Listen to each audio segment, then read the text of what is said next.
Bueno, buenos días a todos. Estaba esperando que ingresen, se siguen sumando. Pero bueno, ya siendo las 10:05 prácticamente, les comparto la presentación y arrancamos, así cumplimos los tiempos previstos. Bueno, muchos temas, poco tiempo. Muchos de ustedes ya son viejos conocidos, por más que no nos vemos personalmente ahora.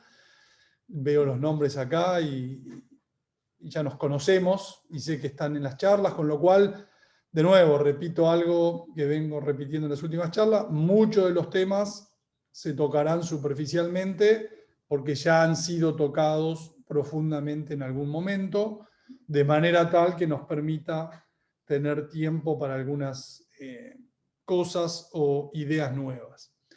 La charla la llamamos "Estamos pendiendo de un hilo", ¿no? Porque en definitiva lo que tenemos es la combinación de la pandemia más líderes un poco más sueltos de bolsillo que han permitido un cambio de políticas, desde políticas restrictivas hacia políticas muy expansivas, y esto ha inundado el mundo de dinero, y cuando el mundo está inundado de dinero, todos tenemos esa mayor sensación de riqueza, las cosas suben de precios, no hay malas noticias. Estamos como en el mejor de los mundos, por más que, nosotros estamos en Argentina y esto se siente a cuentagotas. Por eso una de las, digamos, de las cosas que estamos viendo o estamos tratando de focalizar es cuándo se termina este mundo de bonanza, y cuándo algunas de todas estas variables que están siendo extremadamente expansivas pueden empezar a revertirse, o el mercado puede empezar a interpretar que pueden empezar a reversarse. Entonces, eso es importante porque va a condicionar toda la operatoria del mercado y las condiciones de liquidez. Hasta ahora lo que estamos viendo en función de proyecciones de distintos bancos, en este caso en Morgan Stanley, que hacia el tercer trimestre de este año Estados Unidos va a estar superando lo que es su nivel de PBI, de su línea de tendencia, ¿no? Con lo cual, una vez que superemos esa línea de tendencia, uno podría empezar a pensar que Banco Central, o sea, la Reserva Federal, puede dejar de tener un discurso tan laxo para empezar a pensar en quitar estímulos, ¿no? Y quitar estímulos, ya por definición, no es una buena noticia. Depende en las dosis y de la manera que se lo aplique.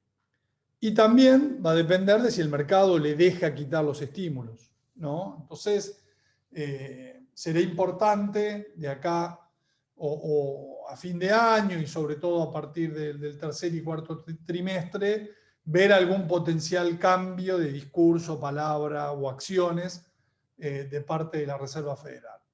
Esto nos lleva a una situación en la cual corre el cronómetro, ¿no? Sobre todo para países como Argentina, incluso toda la región latinoamericana, ¿no? Que no viene capturando o disfrutando o gozando este mar de liquidez que hay a nivel global. Cuando uno mira, siguiendo en línea con Morgan Stanley, las condiciones financieras mundiales, claramente nos encontramos con un gráfico que estamos muy familiarizados, ¿no?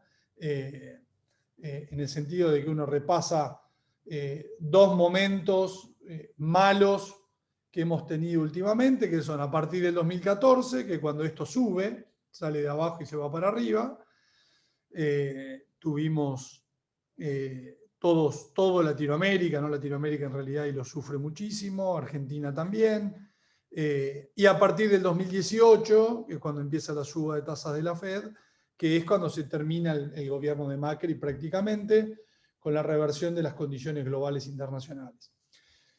Pasamos de estos 2 duros años a, gracias a la pandemia, cambio de gobierno y demás, a condiciones financieras muy favorables, que son las que estamos viendo hoy, Y la duda es, bueno, cuánto tiempo se mantienen estas condiciones financieras favorables, de manera tal de permitirnos,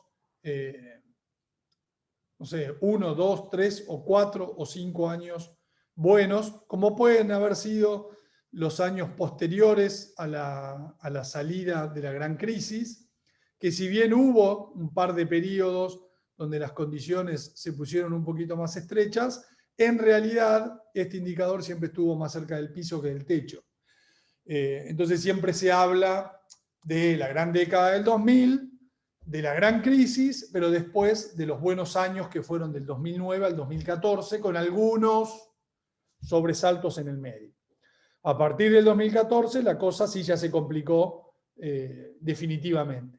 Entonces, este es un tema, no es el tema de hoy puntualmente, porque hoy estamos como nadando en liquidez, estamos como pez en el agua, no hay ninguna tormenta, ni el pronóstico proyecta ninguna cosa rara para el corto plazo, pero sí en esta charla, bueno, sembrar esta semillita de que el desafío de acá hacia adelante es monitorear estas cuestiones. Sobre todo en el ruido que puede empezar a haber en algún momento, donde la Reserva Federal, el Banco Central, bueno, que hoy, en este momento, estaba hablando Lagarde, tomen decisiones para tratar de salir de condiciones financieras muy buenas, y el mercado lo deje o no lo deje, ¿no? Y esa es una de las grandes preguntas que, por ejemplo, yo la veo bastante ejemplificada en este gráfico, en donde muestra las necesidades de financiamiento del Tesoro norteamericano con lo que son las proyecciones de achique del balance de la Fed.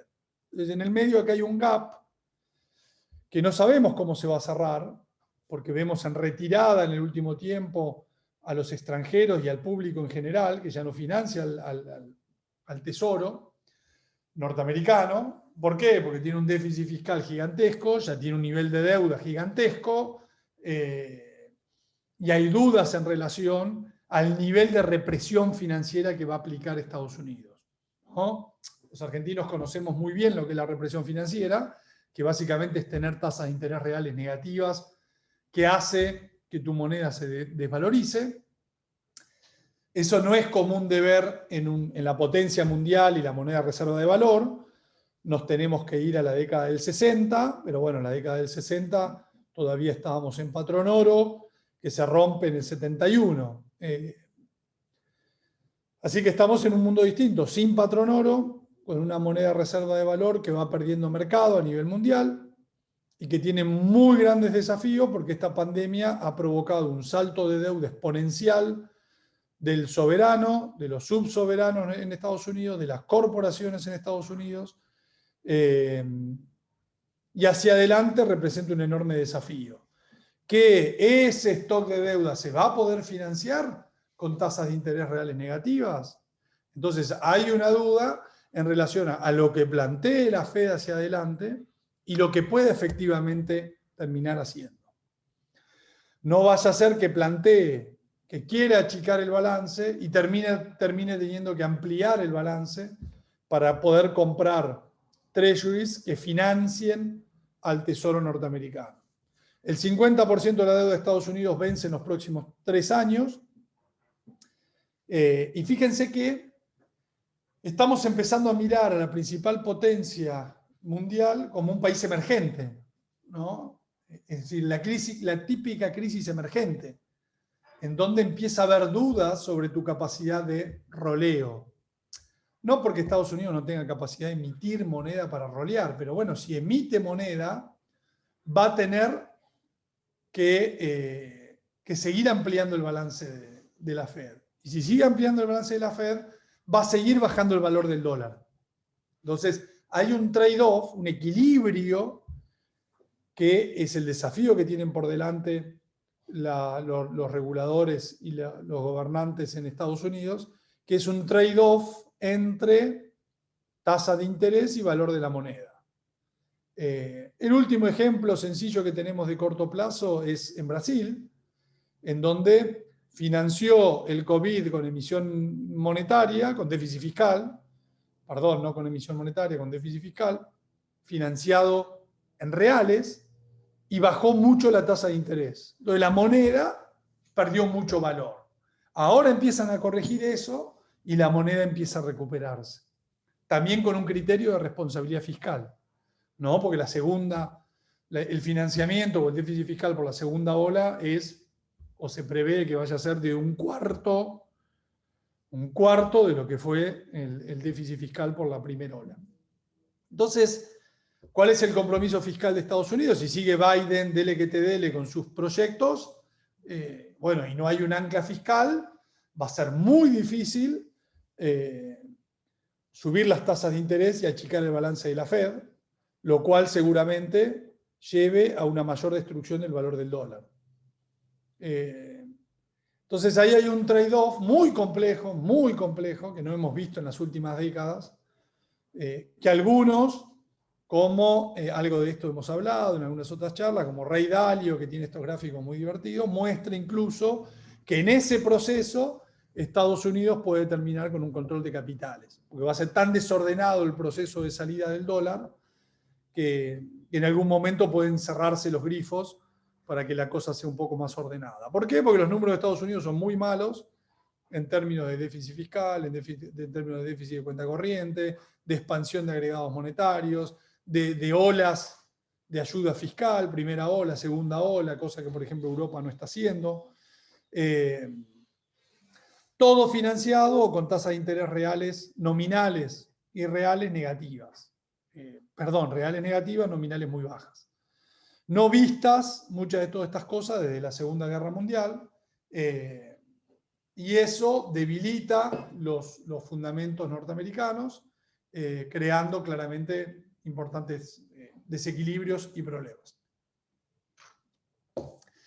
El dólar entra en todo este proceso porque nos lleva a recordar, obviamente, la década del 2000, dólar a la baja, el euro, el flamante euro, esto ya hemos charlado hasta el hartazgo. Fíjense que la década del 2000 no es contra el renminbi, es fundamentalmente contra las monedas, las viejas monedas del mundo, yen, franco suizo, el euro, que era el flamante euro, moneda que gana mucho market share en su momento. Y ahora la cosa viene distinto. Fíjense que la moneda contra la que más valor perdió el dólar es el renminbi chino. Y paradójicamente no perdió mucho valor contra el yen japonés. Entonces, es un nuevo mundo, porque no es un mundo que estemos apegados al oro, es un mundo de fiat currencies, un mundo de monedas sin respaldo.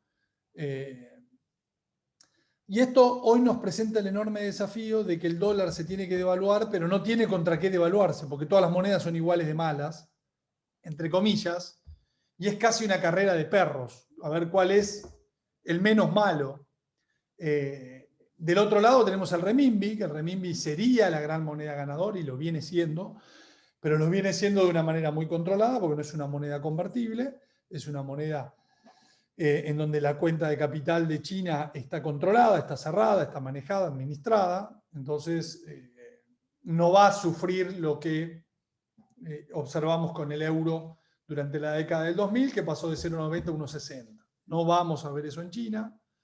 Con lo cual, la única variable que nos queda es que el dólar se devalúe en la vieja concepción, que es que se devalúe contra las cosas, ¿no? Las cosas valgan más. ¿Y las cosas qué son? Bueno, la bolsa, la tierra, las propiedades, los commodities, algunos más, las criptomonedas. Yo siempre he aclarado que no soy experto en criptos y demás, pero claramente hay una conexión perfecta entre el momento en el que sube las criptos y el momento en el cual se devalúa el dólar. Entonces por ahí las criptos le están ganando mercado a otros commodities o monedas, viejas monedas como pueden ser el oro. Hay todo, en el medio de todo esto hay un nuevo mundo de cambios tecnológicos y de cosas que algunos nos superan, porque de nuevo el oro viene demostrando que es una reserva de valor porque ha servido en momentos de crisis. O sea, vos salvabas tu vida con el oro, de esto ya hemos hablado hasta el hartazgo, cambiabas una pepita de oro por un cerdo o por 2 gallinas. El resto de las cosas, la plata, el cobre, también tienen un track record de 5.000 años en este sentido. Bueno, el Bitcoin o las criptos no lo tienen. No sabemos cómo puede ser la próxima crisis y si voy a poder yo cambiar un Bitcoin por una gallina o un pollo o un cerdo o un kilo de pan para poder subsistir. Se va a cortar la generación eléctrica, la próxima crisis es por hackeo, no sé, no tiene track record, no puedo decir nada al respecto, pero bueno, hoy se concibe como una reserva de valor, bueno, tiene muchas concepciones, ¿no? A mí, de las que he leído, la que más me convence, si me tengo que poner optimista en ese tema, es percibir al Bitcoin como un nuevo país, ¿no? Un nuevo país que decide emitir una nueva moneda y esa moneda la gente la compra, por decir de alguna manera, para en el futuro hacer transacciones. Entonces estamos en esa primer fase, ¿no? El mundo anárquico del Bitcoin. Pero bueno, esto no es una charla ni de Bitcoin, ni a favor, ni en contra. Es una charla de macroeconomía en un mundo donde el dólar vale menos. Bueno, vale menos contra todas las cosas y entre las cosas están las criptos. Capítulo cripto, llamemos a alguien que sea experto en la materia. Yo lo que puedo decir es que de todo lo que he mencionado, uno vislumbra un dólar que posiblemente siga muy débil, porque la Reserva Federal no va a tener altas chances de ordenar o normalizar las tasas en un contexto de tanta deuda y tanto déficit fiscal. Entonces la represión financiera puede continuar por más tiempo del que uno considera normal, y en ese sentido el dólar siga perdiendo valor. Si no puede perder mucho valor contra el yen, el yuan, el franco suizo, el euro, porque el euro puede subir, pero ¿hasta cuánto? ¿1.30, 1.35? No creo que vaya a 1.60, porque Europa también tiene sus problemas. Bueno, sea contra las cosas, ¿no? Y es un poco lo que están priceando las cosas. Entonces hay mucha liquidez, la liquidez se va a las cosas, porque si tengo dólares me pegan con un martillo en la cabeza, tengo tasa de interés real negativa, pierdo poder de compra, entonces la gente desesperada sale a comprar cosas, dentro de las cosas obviamente compra activos súper reconocidos como Apple, Johnson & Johnson, no sé, Goldman Sachs, o compra criptos o empresas del superfuturo. Superfuturo me refiero a, por ejemplo, hay algunas que prometen, llegaron a valer 40.000 millones de dólares y el primer dólar de venta lo van a tener en el 2024. Ejemplo, baterías de litio sólidas. Bueno, en las últimas semanas cayeron 70% en su valuación y ahora valen 10.000 millones de dólares, lo cual parece un poco más razonable para una empresa que promete facturar recién en el 2024. Pero no importa. Mucha plata, mucha emisión, mucha deuda, mucho financiamiento, mucho desorden, mucho caos. Bueno, en los argentinos esto lo entendemos muy fácil. Vos dame pesos y aparece, primero sube el dólar y después aparece la inflación. Bueno, esto es un poco lo mismo. Primero se cae el dólar y después aparece la inflación. O se cae el dólar y la inflación, todo más o menos al mismo tiempo. Como la inflación es un fenómeno más estadístico, difícil de medir, estamos en el medio de una pandemia, entonces los bienes sí subieron mucho de precio, pero los servicios colapsaron.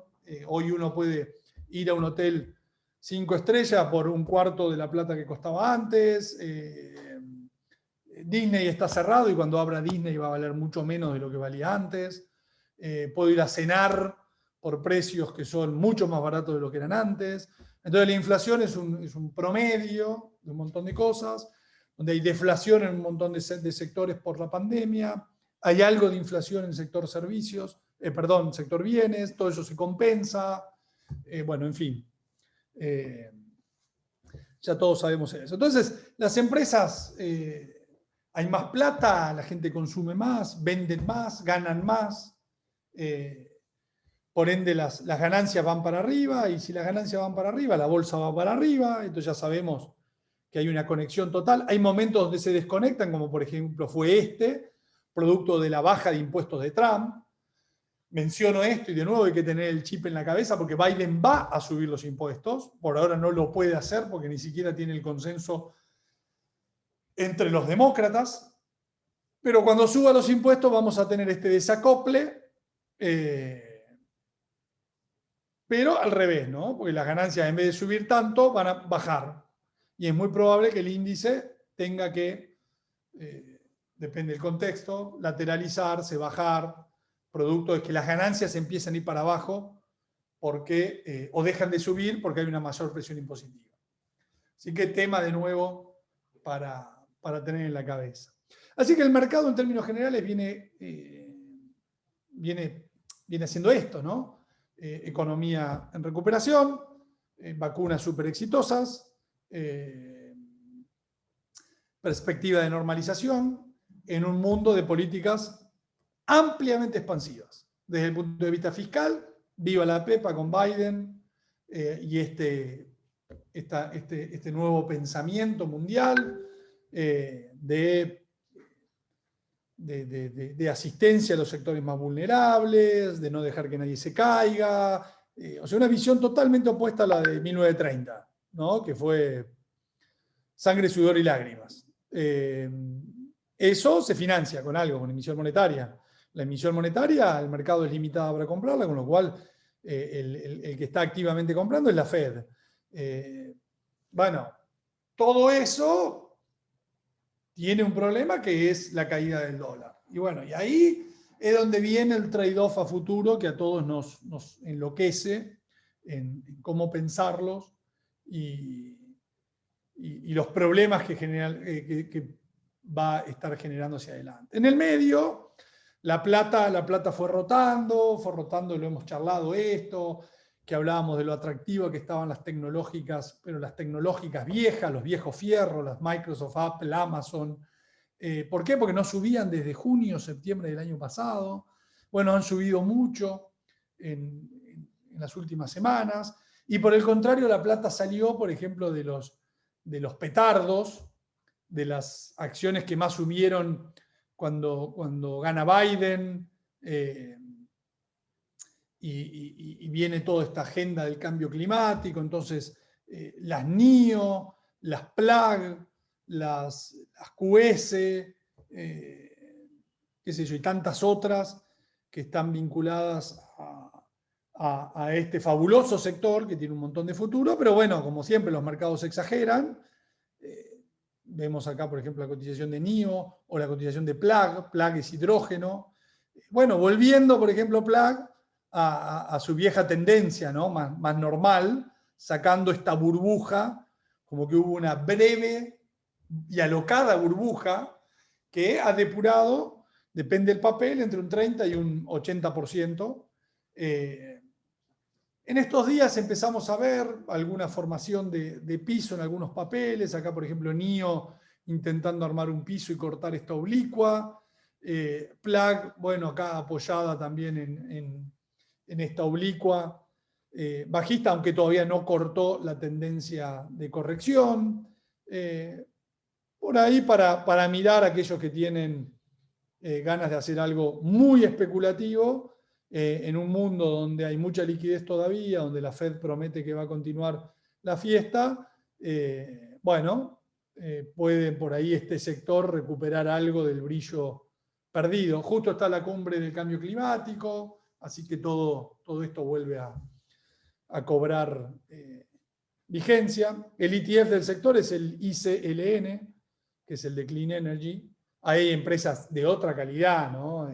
Siemens, Energía, Vestas, qué sé yo, de empresas ya más consolidadas, no puntualmente estas que bueno, son los más petardos, pero bueno, lo traigo por el simbolismo. Miren lo que es PLAG, podría haber traído gráfico de QS o de tantas otras para mostrar lo que fue el boom and bust de estos sectores, pero no hay un bust de todo el mercado, no explotó todo el mercado, sino que la plata rota. ¿Por qué? Porque todavía hay mucha plata y mucha expansión. Algunas de las dudas en el corto plazo, no porque uno esté operando el Bitcoin, pero por lo que implica el Bitcoin y las criptos en todo el mercado, la extensión que ha tenido en el mercado y el ruido que provoca. De hecho, la caída del fin de semana del Bitcoin provoca, fíjense, el primer día de la semana y el segundo, mercado en general, ¿no? Más pesado, más nervioso. O sea, acá hay un peligro en ciernes que es, bueno, una caída mayor del Bitcoin, ¿no?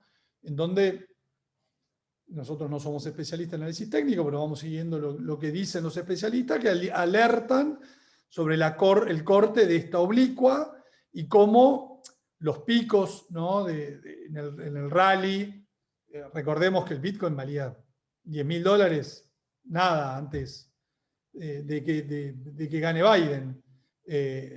Una de las razones de la suba puede ser esa, ¿no? La mayor presión impositiva hacia adelante, y sabemos que el Bitcoin es una forma de esconderse, ¿no?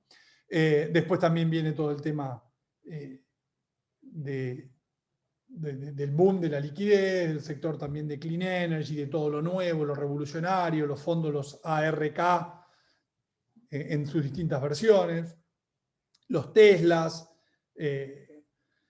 los últimos máximos, fíjense que cada vez son apenitas mayores al anterior, hay un corte bajista. Bueno, esto es un riesgo.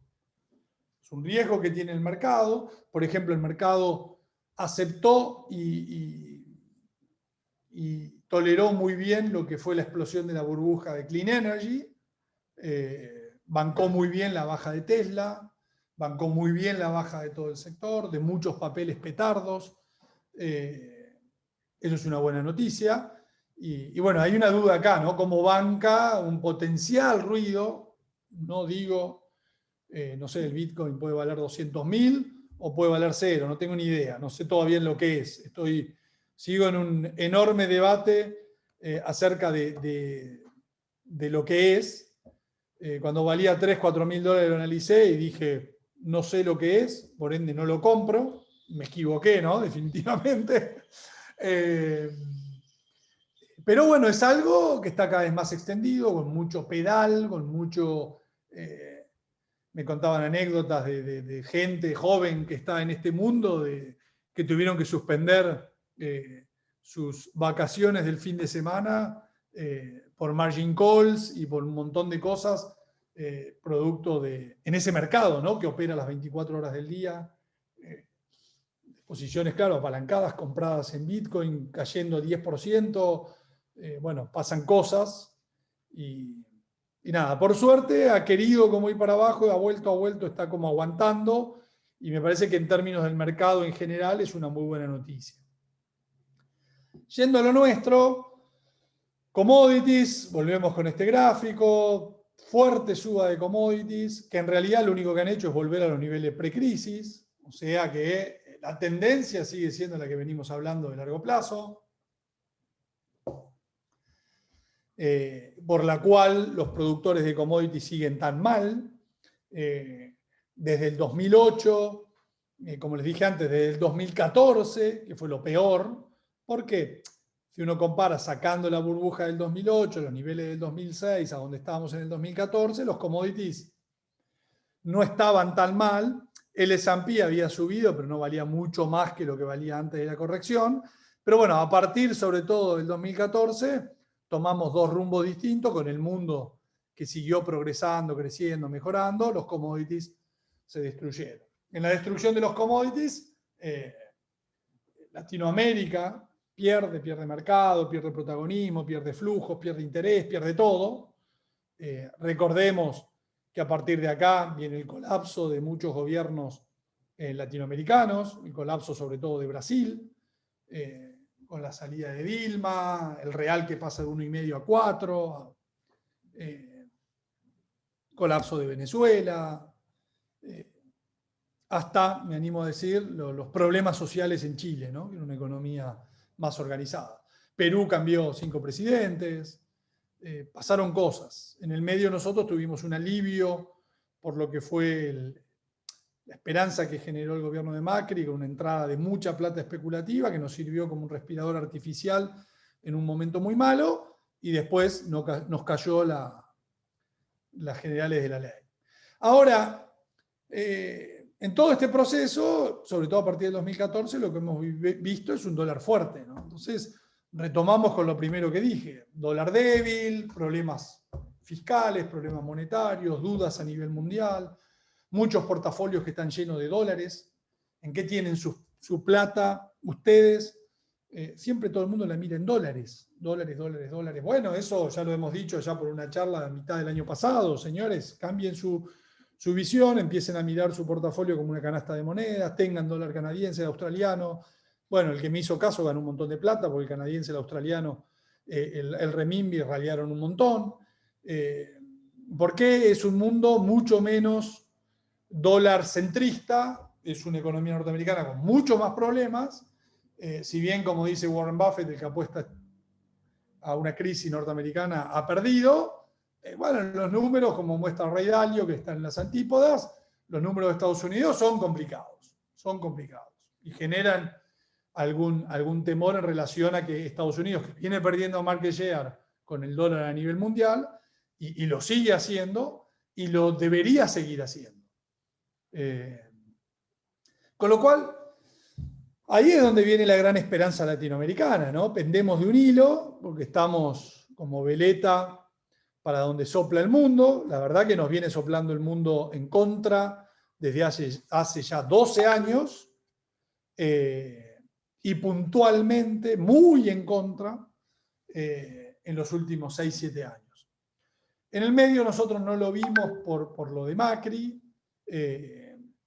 pero la realidad es esa, que en términos generales, y lo más importante es que mientras nosotros nos hundimos, el mundo siguió yendo para arriba, y el que más fue para arriba fue China. Entonces ahora el mundo es todo chino, todo asiático, y Latinoamérica, que como decíamos acá, era un 25% del MSCI hace 10 años atrás, poco más de 10 años atrás, hoy no llega ni al 8% del MSCI. Brasil, que era un 15%, hoy no llega al 5% del MSCI. Somos África en términos de inversiones. Nadie nos mira, si nos mira es muy puntualmente. En un momento donde paradójicamente hay muchos países que están haciendo muy bien las cosas y tienen muy buenos fundamentos, como por ejemplo Brasil. Pero bueno, hemos perdido 10 años, y no nos va a ser simple recuperarlos. Cuando uno mira, como expresaba el último informe del Fondo Monetario, ¿no?, las monedas emergentes, fíjense qué interesante cómo recuperan con las noticias de las mejores vacunas y cómo se debilitan en el primer trimestre del año cuando el dólar se fortalece. Porque el dólar viene en picada, pero durante la primera parte del año el dólar se fortaleció. No porque haya cambiado, porque por ejemplo los commodities siguieron subiendo, se desacoplaron commodities contra el dólar, pero claro, las principales monedas, euro, yen, franco suizo, se debilitaron. Y ahí los algoritmos siguen operando como a la vieja usanza. Entonces, dólar DXY para arriba, mercados emergentes para abajo. A pesar de que el renminbi prácticamente no se movió. Los commodities prácticamente no se movieron, incluso subieron. Entonces, bueno, pero estamos peleando contra algoritmos que vienen seteados contra las viejas variables o el viejo mundo, ¿no? Los algoritmos no están seteados para un debasement del dólar, ¿no? Porque los algoritmos se setean en función de cómo vienen operando en los últimos 20, 30 años. Así que hay todo un desafío por delante, muy, muy, muy interesante. Así que en el medio, para ir entrando a nuestro país, yo ya se los venía diciendo el año pasado. Ojo que con un dólar tan débil, con commodities para arriba y demás, los agrícolas van a subir.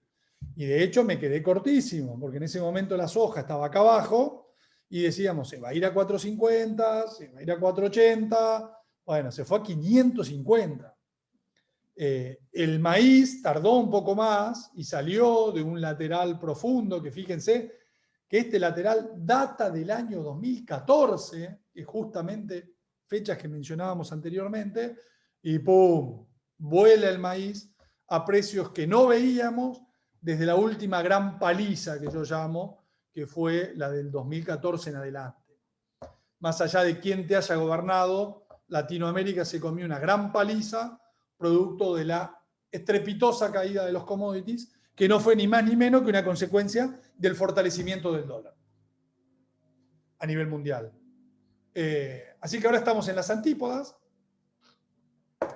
¿Cuánto dura? Es solo un shot para arriba y nada más. Entonces, de ahí esa filmina del cronómetro. ¿Cuánto tiempo tenemos? ¿Cuánto tiempo nos queda? ¿Es esto solo un veranito?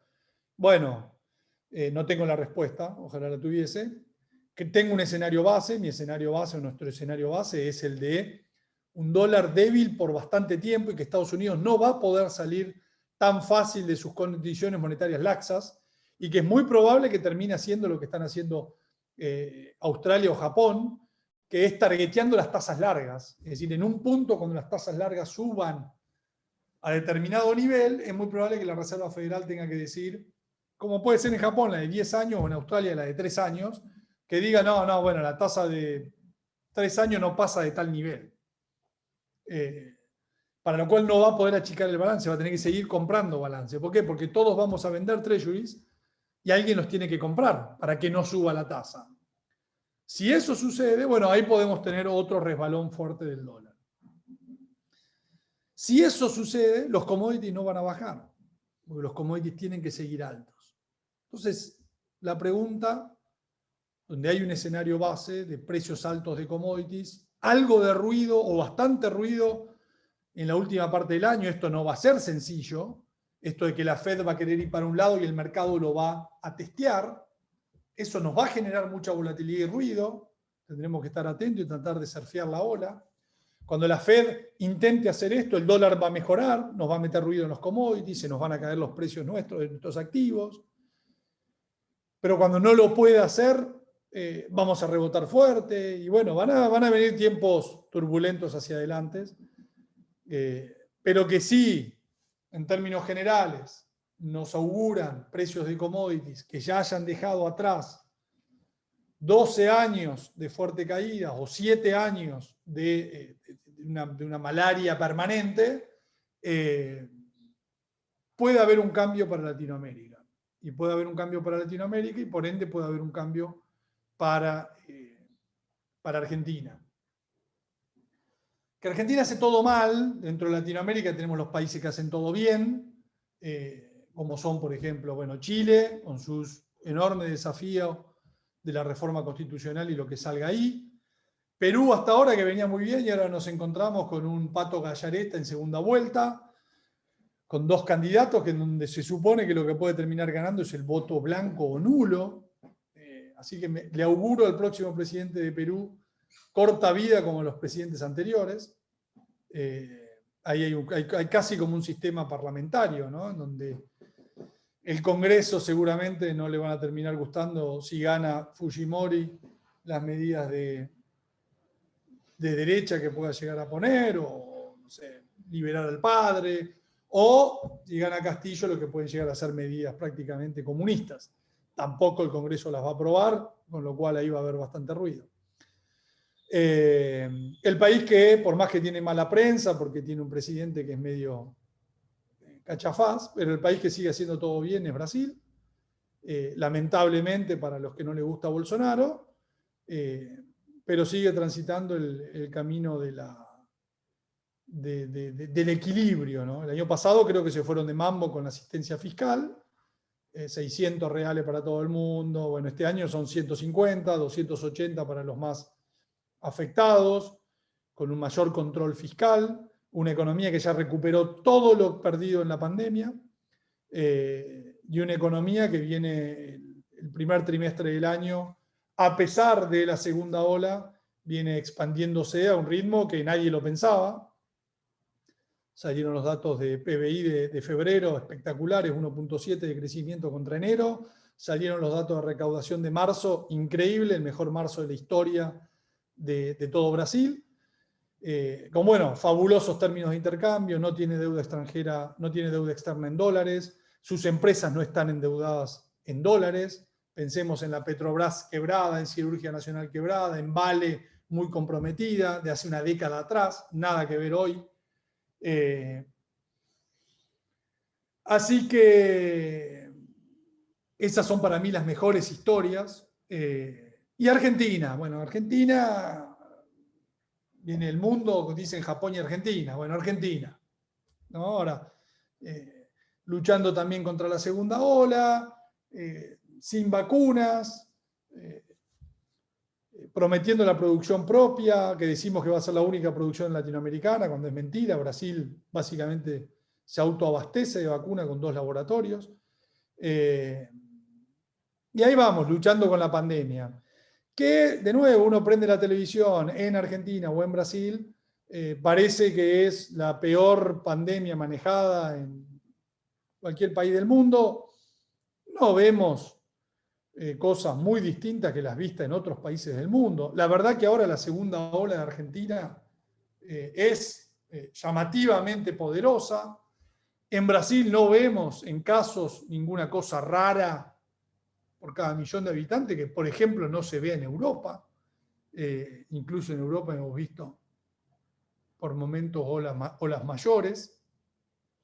Y lo más importante hacia adelante es la vacunación, que de nuevo, exceptuando los países que son productores de vacunas, los que las crearon, Estados Unidos y Reino Unido, o países chicos y muy ricos que pudieron comprar la vacuna a cualquier precio y priorizar eso, como Israel, o en la región podemos decir Chile, que pudieron hacerse de vacunas en un mundo donde no hay vacunas. El resto, íbamos todos ahí dando vueltas. Por ejemplo, si uno toma grandes países con más de 100 millones de habitantes, el que mejor va en términos de vacunación es Brasil.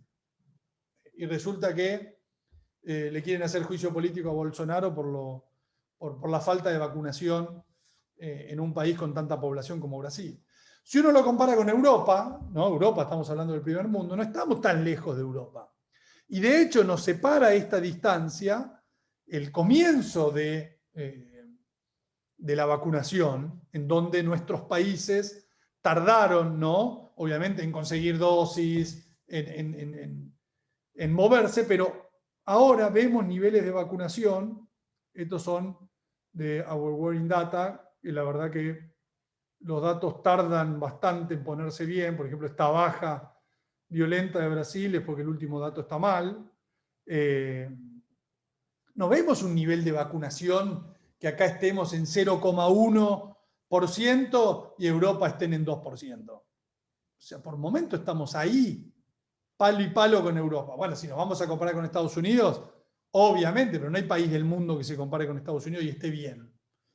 Entonces, no estamos tan mal. Tampoco queda del todo claro cuál es el factor para dejar atrás la segunda o tercera ola, depende del país que uno esté mirando. Si uno mira Estados Unidos, Israel, el Reino Unido, a partir del 26 de enero, la cantidad de muertos, de casos, todo colapsa. Y si uno después mira la estadística, colapsa al mismo ritmo en Israel que en el Reino Unido y Estados Unidos, cuando en términos, si uno dijera, bueno, el colapso se produce cuando vos tenés X porcentaje de la población vacunada. Y no, qué sé yo, Israel ya estaba en más del 50% y Estados Unidos no había llegado al 10%. Con lo cual, las medidas de aislamiento social y todo eso cumplen su rol, porque mucho de esas fechas que acá marcamos encuentran nuevas medidas de aislamiento que son las que provocan la caída. Tal vez uno podría decir, mira, no es tanto el nivel, sino el ritmo. Cuando estos países alcanzan un 0,5% de la población vacunada por día, ahí empezamos a ver una caída fuerte en la tasa de mortalidad y contagios, pero no hay un único patrón. No es como que la vacunación en sí misma no es la solución, y es una combinación de cosas. De nuevo, habría que llamar a un médico o a un especialista en la materia para ver, pero claramente es multicausal, ¿no? Ciertas festividades, como pasó en Brasil con el carnaval, que si bien se prohibió, la gente lo siguió haciendo. Puede ser Argentina, las Pascuas, en Estados Unidos, Reino Unido y demás, lo que fue el Año Nuevo. Y a partir ya de 26 días después del Año Nuevo, bueno, ahí se empezó a ver el pico y la caída. Pero bueno, todo esto lo muestro para decir, estamos mal si nos comparamos con Estados Unidos, no estamos tan mal si nos comparamos con el resto del mundo, vamos haciendo lo que podemos en un mundo que no hay vacunas. Brasil está mejor porque tiene producción propia, por eso está vacunando 1 millón de personas por día. Está en una estrategia distinta que ahora, por ejemplo, vacuna mucho más para segunda dosis que para primera. Bueno, porque ya están vacunando a los de 60, con lo cual arrancaron en segunda dosis fuerte con los de 90, 80, 70. Están poniendo, da la sensación, el foco ahí. Bueno, pero los casos de contagiados son mayormente 40, 50. Entonces, bueno, no sé, no soy infectólogo. Hay que poner la prioridad en primera dosis, en segunda. Es todo un tema en relación al manejo de la crisis, pero sin aislamiento social y demás da la sensación de que tampoco resulta. En este sentido, ¿por qué es importante todo esto? Bueno, es importante porque pega en el tema monetario, financiero, fiscal. Argentina encara una segunda ola, viene la segunda ola, vienen restricciones. Las restricciones significa que hay sectores que paran y a esos sectores hay que darle plata. La plata, lo mismo que hace Biden con Yellen en Estados Unidos, pero como ellos tienen dólares, todo el mundo los quiere, nosotros tenemos pesos y nadie los quiere. Entonces, ¿cuánto vamos a emitir para atender la segunda ola? Es todo un tema de discusión. ¿Por qué? Porque tiene impacto directo en un montón de otras variables cambiarias, monetarias cambiarias, y por ende inflación al final. Nosotros tenemos hecho unos cálculos en donde lo que vemos es que primero el paquete que se anuncia fiscal para segunda ola tiene más un tinte electoral que sanitario. Digamos, se le da plata al sector de beneficiarios de planes sociales que no están afectados por las medidas recientemente tomadas, digamos. No es que trabajan en gimnasios, trabajan en restaurantes o trabajan en bares. A estos dueños de restaurantes, bares y demás se le da un repro para que asistan a su gente, mientras el gobierno decide darle 15.000 pesos a los beneficiarios de asignaciones, mientras les da 6.500 a los médicos, ¿no? y empleados del personal de salud, con lo cual da la sensación, para decirlo sin pelos en la lengua, que es un paquete más político que sanitario, en donde el gobierno está muy mal en las encuestas, muy mal, y esto lo que pretende es, bueno, consolidar sus sectores, que es donde ya empezaron a perder adhesión en esos sectores. Entonces, buscan revitalizar esos sectores y bueno, y ahí uno hace algunos cálculos, le agregamos algo de caída de recaudación, vamos a ver si es así. Por ejemplo, en Brasil no se aplicaron restricciones en San Pablo, en muchas ciudades, y la recaudación por ahora no se ve que haya sido afectada. Pero acá hacemos un cálculo de mayores gastos, medio punto del PBI, caída de recaudación, quiere decir que hablamos de 1 punto casi más del PBI de déficit fiscal. ¿Y por qué es importante esto? Bueno, por la connotación, como decía, monetaria, cambiaria y demás que tiene. Ustedes saben que nosotros vamos siguiendo nuestro dólar convertibilidad, entre comillas, que en definitiva está hecho al revés, digamos, qué combinación de agregados monetarios mejor explican la evolución del contado con liqui. Bueno, esta es la mejor combinación que lo explica. circulante más depósitos a la vista, más el 50% de los depósitos a plazo, dividido las reservas brutas. Y bueno, y acá vemos abril, cuando arranca, en marzo, abril, la suba del contado con liqui, porque también se acelera la suba del verde, ¿no? Empezamos a emitir mucha plata para financiar la pandemia, y esto se sostiene, se consolida durante gran parte del año pasado, hasta que en noviembre el ministro toma la decisión de poner freno de mano y pasar a una política mucho más ortodoxa. Se terminaron los IFE, los ATP, etcétera, etcétera.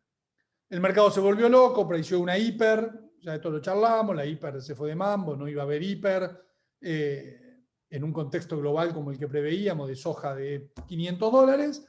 Bueno, todo eso sucedió, el mercado se acomodó, y nosotros hacemos algo de futurismo, con lo que implica hacer futurismo en Argentina, ¿no? Todo muy agarrado con pinzas, en donde la situación está relativamente controlada hasta agosto, septiembre, julio, agosto, por el ingreso de dólares del campo, y a partir de ahí puede subir un poco nuestro dólar convertibilidad, lo que gatillaría, ¿no?, alguna suba adicional de contado con liqui, pero ven que no hay nada raro acá, no hay caos, desorden, colapso. Hemos leído en los últimos días algunos que dicen el dólar se va a 2.50.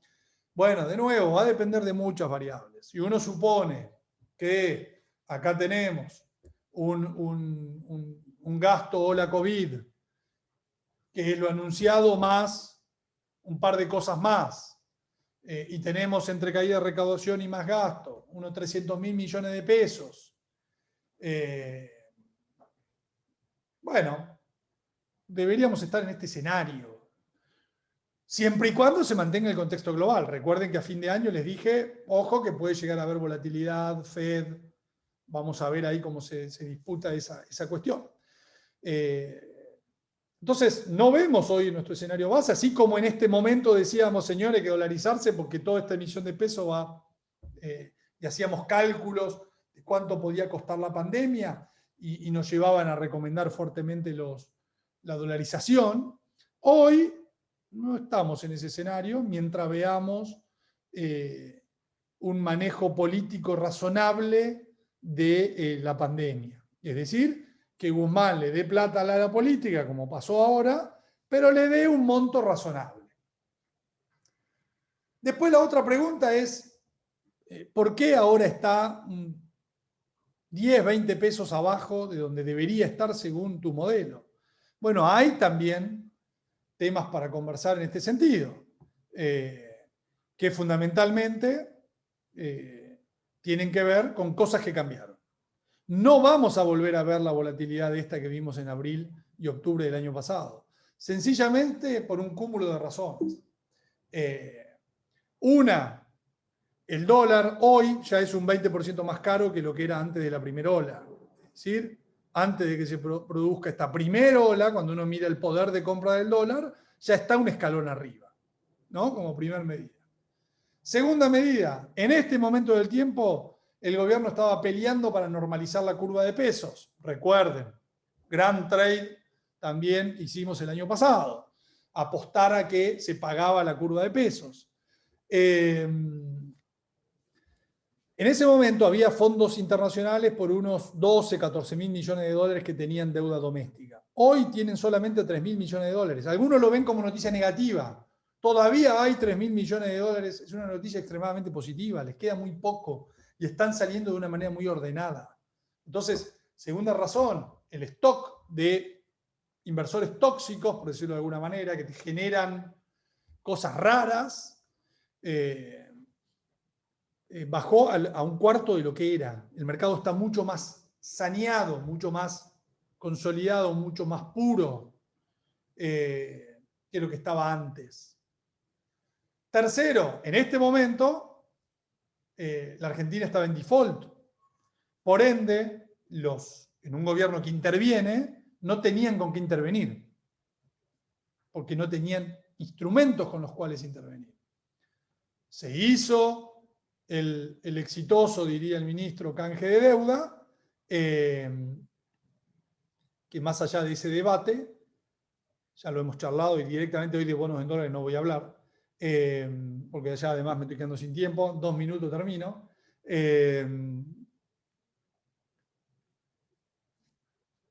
Los organismos del Estado y el Banco Central tienen instrumentos que se les dio en el canje de deuda que son performing y pueden empezar a operar, y de hecho lo hicieron. Entonces hay un mayor poder de fuego para intervenir por parte del mercado, con lo cual no, del gobierno, con lo cual no va a haber ningún salto explosivo. Cuarto, en este momento teníamos un Banco Central que perdía 50, 100 millones de dólares todos los días. Teníamos un montón de vencimientos del sector privado, de los subsoberanos. Bueno, todo eso compulsivamente, con normativas, pero se reestructuró, se pateó. Estamos con una soja de 550 con un Banco Central que ya compró 4.000 millones de dólares. O sea, una película totalmente distinta a la de antaño. Todo esto nos lleva a ser moderadamente, digamos, optimistas en cuanto a la evolución del dólar en nuestro país. Para terminar, ver un poco la curva dólar, la curva SER, que sigue siendo la curva más interesante, que tuvo algún tipo de sell-off en su parte media larga, que deja algunas oportunidades, porque el mercado, fíjense el título acá, hicimos un informe hace 2 semanas, roll down versus rollover, y en ese momento decíamos, el gobierno tiene los instrumentos y el mercado está con su concepción estructural y en un contexto global favorable para que el beneficio del roll down sea más grande que el riesgo del rollover. Entonces, seguimos estructuralmente positivos y vemos, de hecho, una ventana, cuando uno hace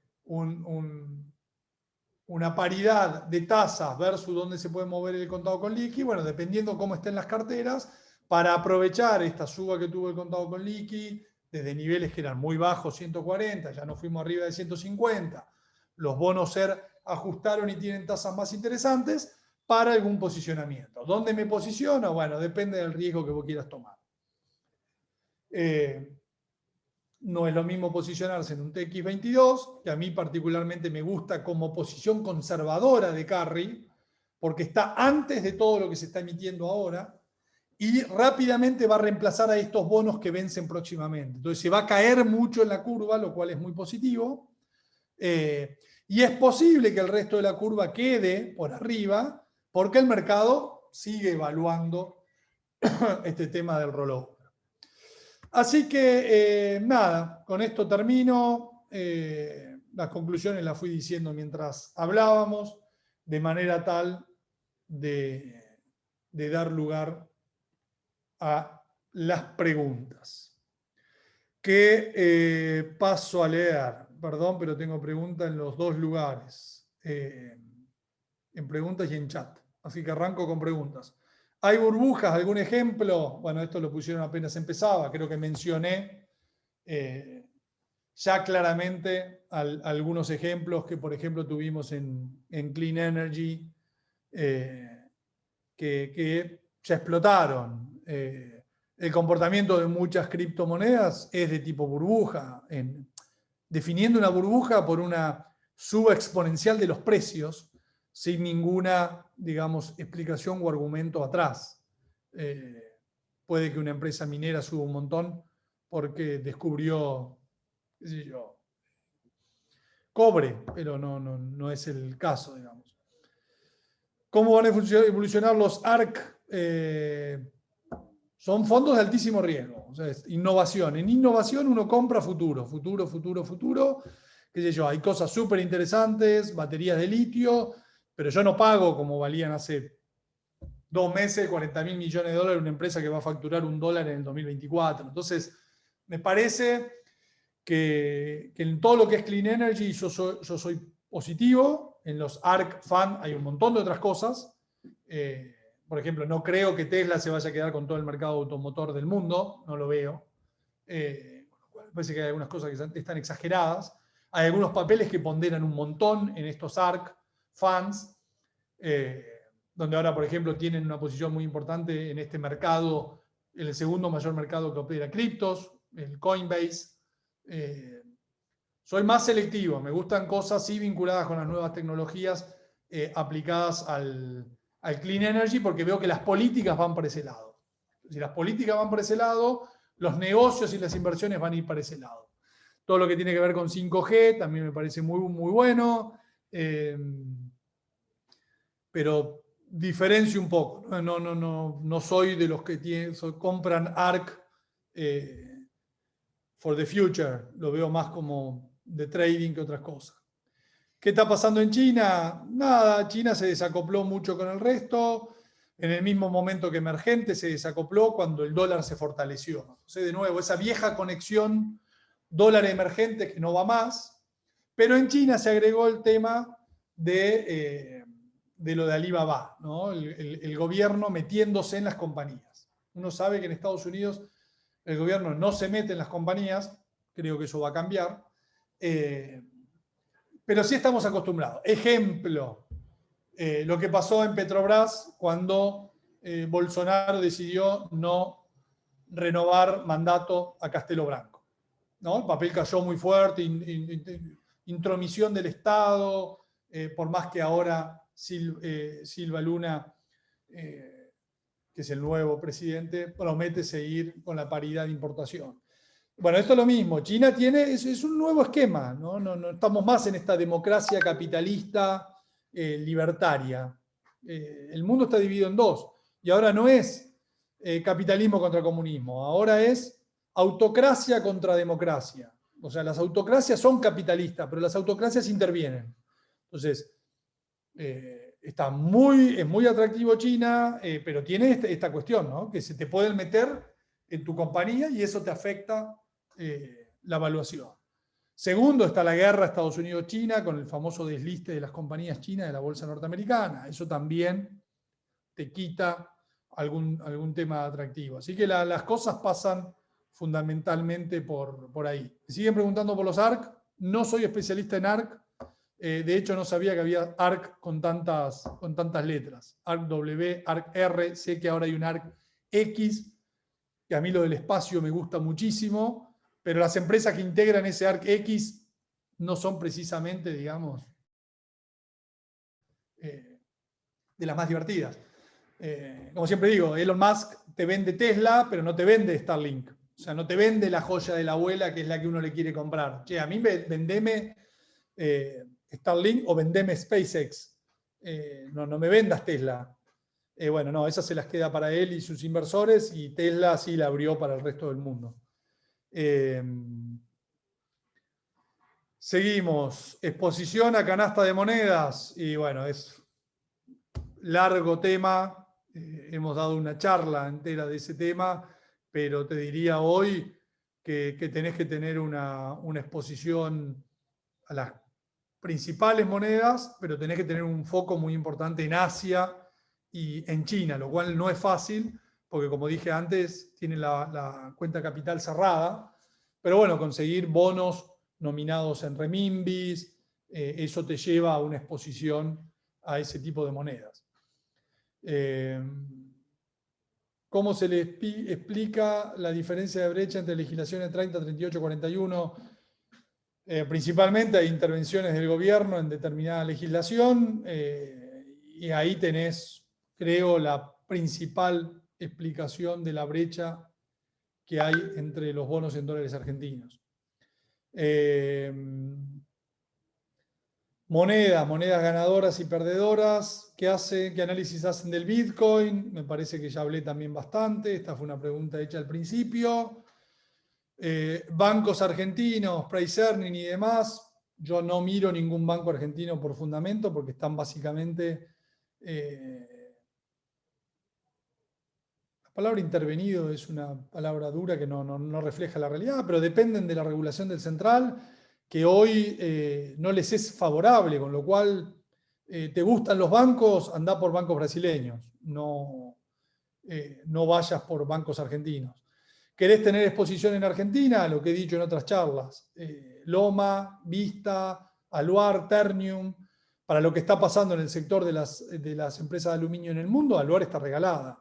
Pero los bancos que tienen un gran componente regulatorio no es por donde apostaría algo, o por donde uno por lo menos tiene las pocas apuestas que uno tiene en Argentina. Se repiten algunas que estaban en el chat. ¿Qué porcentaje se va a propiedades, a commodities de la emisión norteamericana? Muy difícil de saber.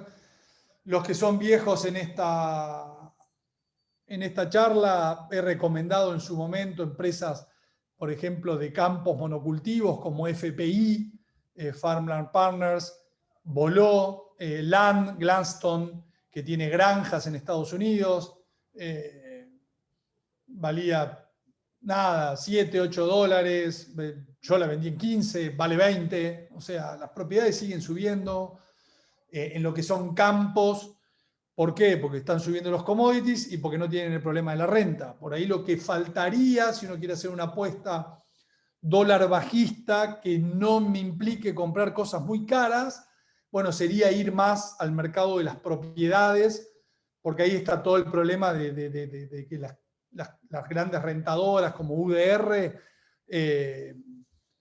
bueno, tienen el problema del cobro de alquileres, que se le vaciaron los departamentos en las grandes ciudades. Pero bueno, si todo eso se normaliza y estoy comprando hoy incluso algunos de esos papeles o rates a precios menores que los de antes de la pandemia, bueno, se supone que estoy, después de que el dólar perdió un montón de precio, comprando propiedades en Estados Unidos a los mismos precios que antes de la pandemia, que hoy se justifican porque tengo muchos departamentos vacíos en las ciudades y porque tengo problemas en el cobro de renta a la gente que se quedó sin laburo. Pero bueno, se supone que eso se va a normalizar en un país donde se emite un montón de plata, ¿no? El impuesto a la riqueza, que finalizaba, sumó lo ya recaudado, sumó a los ya recaudado en marzo. Viene flojo el impuesto a la riqueza, da la sensación de que mucha gente optó por las cuotas, así que nada, no mucho que agregar por ahí. Me preguntan por Bioceres, no sigo Bioceres, no tengo constructivamente nada que decir ahí porque no es un papel que sigue y por ende que conozca. Me preguntan de los rates, bueno, acabo de mencionar. Metales, oro y plata. La plata es mucho más industrial, con lo cual tiene todo ese boom que está viviendo la industria a nivel mundial. El oro siempre se anticipa, ya se anticipó el año pasado, tuvo una pausa más extendida de la que uno hubiese pensado. Me da la sensación de que el oro, el desafío para los apostadores al oro es el tema del market share contra el Bitcoin y las criptos. Ahí hay algo, que si de nuevo Estados Unidos prepara una normativa que van a caratular de lavado de dinero a todos aquellos que operen en criptos, bueno, le viene bien al oro, mal a las criptos. Pero bueno, hay mucho ahí de regulación y de guerra de mercado contra las criptos. Estructuralmente, si uno piensa en un dólar perdiendo valor, y todas las monedas en sí mismo perdiendo valor, porque Japón también emite, Europa también emite, el oro estructuralmente debería seguir bien. Si le gana o no al Bitcoin, y bueno, eso ya es muy difícil de predecir y de pronosticar, ¿no? Commodities, sí, uso uno de Thomson Reuters, que tiene una ponderación, pero bueno, se puede usar cualquiera y depende cuánto pondere energía, son igual ponderados, no son igual ponderados. Claramente el commodity que te tira para abajo el resto es la energía. Después, como dice acá, hay otros índices de commodities que ya están en niveles del 2011, que es un poco lo que muestran la soja y el maíz, ¿no? Ya estamos en la muy buena época, o que puede mostrar el cobre, o que puede mostrar el iron ore. Así que es un tema de peso, de de los distintos sectores de commodities. Pero bueno, el petróleo es un commodity muy, muy importante, con lo cual en el índice en sí mismo creo que no puede tener un equal weight con otros commodities que para lo que es el mundo son menos representativos, ¿no? Porque muchos de los países que uno mira en esta historia de productores de commodities son productores de petróleo, ¿no? Reconozco que el petróleo es el que menos me gusta de todos los commodities, porque es el que menos upside tiene con los cambios tecnológicos que hubo recientemente. ¿Cómo ves el EWZ? Bueno, el EWZ viene operando con el viejo paradigma del DXY, lamentablemente, porque hoy está muy influenciado por el real. El Bovespa está en nuevo récord, vale 120.000 puntos. Hay récord de IPOs, hay récord de M&As, hay récord en cada emisión que se hace, o cada subasta que se hace en una concesión ferroviaria, aeroportuaria, de puertos, de hidrovías, próximamente de excedente de petróleo. ¿Por qué el DWZ no lo muestra? Por el real. ¿Por qué el real está tan débil? Se desacopló, no puse hoy el gráfico, ya lo he puesto en otras charlas, del real contra el dólar australiano, van juntos a lo largo de toda su historia y ahora están completamente desincronizados. ¿Por qué? Bueno, porque Brasil se fue de mambo en la baja de tasas, que ahora está corrigiendo. Entonces, si sigue corrigiendo la tasa de interés, los commodities siguen tan altos y el dólar sigue tan débil, es muy probable que podamos ver un real mucho más fortalecido. Si el real se fortalece, producto de la normalización de tasas, es lo más importante, 150 puntos de suba en un mes y medio, que son las dos reuniones, la que tuvimos en marzo y la que vamos a tener en mayo.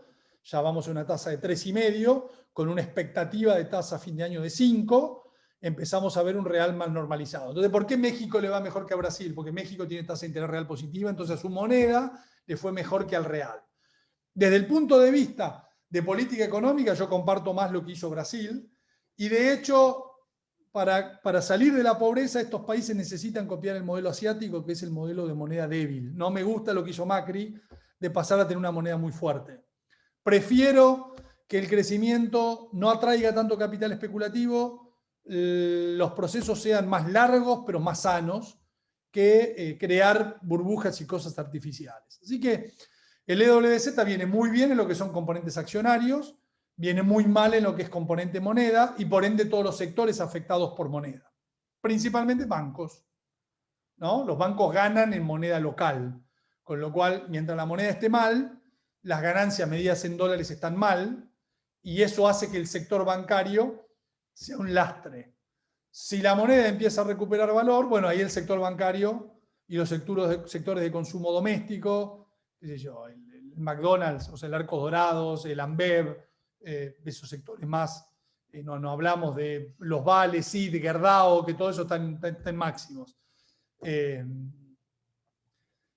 Entonces, básicamente ese es un comentario. India, última pregunta, porque ya nos fuimos lejos en el horario, a pesar de que seguimos siendo más de 150. Lo veo muy bien de largo plazo a India, de mediano plazo me encanta. Ahora está con el enorme desafío de una segunda ola tremenda, ¿no? En donde es divertido, hay notas en diarios norteamericanos o ingleses, ¿no? La diferencia en por qué se mueren los brasileños y no se muere la gente en la India de COVID. Sencillamente porque están mal hechas las estadísticas de la India en COVID. Lo mismo que pasaba en su momento cuando se hacía la comparación con México. De repente faltaban 200.000 muertos que aparecieron de la nada en México y México pasó a tener peores estadísticas que la de Brasil. Entonces, el tema de la comparación de COVID y demás recién lo vamos a ver dentro de 5 años cuando se escriban los papers en materia de desvíos respecto al promedio de muertos, no en muertos caratulados en su momento como COVID. India a mí me encanta de mediano a largo plazo. El futuro es Asia. El desafío de Latinoamérica como proveedor de commodities de Asia es si logramos meternos en esa dinámica. El futuro es Asia, el futuro está en India, el futuro está en China, el futuro está en muchos países vinculados a China. Eso es de lo que vamos a hablar dentro de 10, 15 años. Pero bueno, en la coyuntura Si India, como viene bajando un poco producto de la pandemia, bueno, será para por ahí aprovechar y construir alguna posición en India.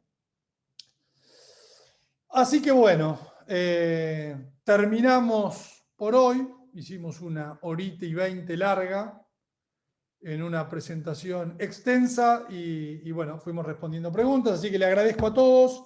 Gracias, Cohen, como siempre, por el espacio y bueno, ya son 11:20, los mercados están abiertos, así que todos a trabajar. Un abrazo grande y gracias siempre por acompañarme.